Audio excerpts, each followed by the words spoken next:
been part of sort of my directing career, in addition to working in television, writing and directing for television as well. So I try to sort of have one foot in each camp in a way.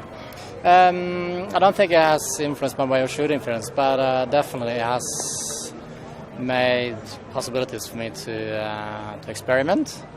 Absolutely. So I think it's more of sort of an arena where you try to experiment. I mean, also there is the fact that a commercial normally is 30 seconds, so you tend to try to be very effective.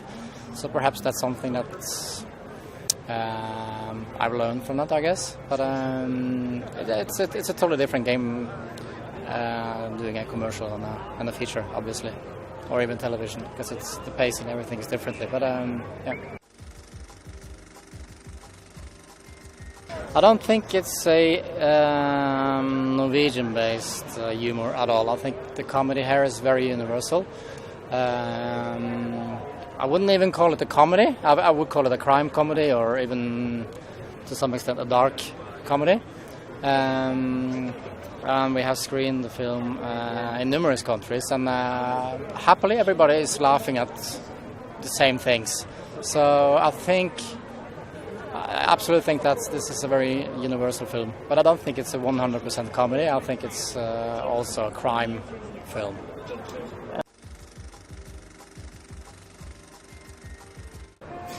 I don't think it's a barrier when it comes to festivals at all.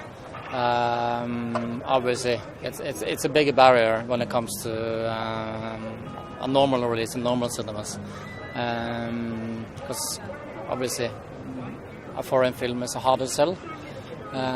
We have sold it to a couple of countries, and it's getting released in, as far as I know, England later this summer. But I think there is some barriers that have been broken now. I think audiences around the world are more open to films that are not in their own language, or even Americans and people in the UK are more open to films from another language.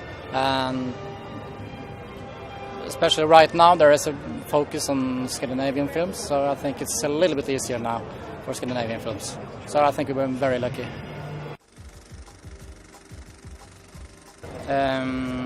First of all, I think we sort of belong to the more Scandinavian tradition. I think it's easier to say Scandinavian films, because I think in one sense we do make kind of similar films. I really don't think we do one type of films or one genre, but I think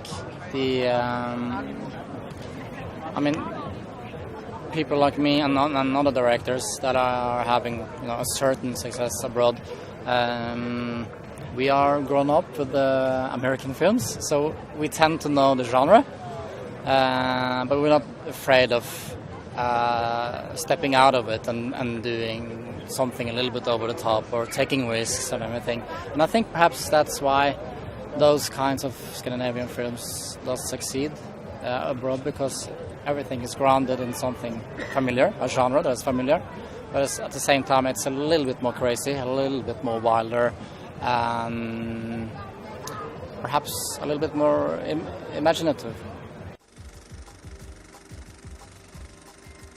I just finished because I do work a lot of, I do a lot of television, comedy, so I just finished writing and directing a new thing that's coming out in Norway this fall. And obviously I started writing new projects, new feature films. It's hard to say when we will get it financed, but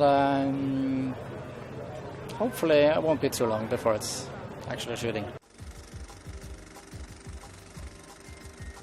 I'm absolutely honored, obviously, very honored. I just feel very good about it, being one of 10 that is handpicked to be a part of this program. I guess perhaps there is a similarity to all the films. We're more or less the same age, and I think all the films stand out in a way. Perhaps it's even what I was talking about. Perhaps all the films are grounded in something familiar, but there is a will there to do something more.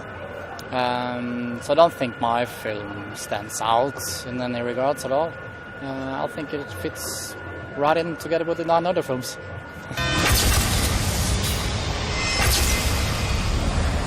Før var jeg upopulær, nå jeg millionær.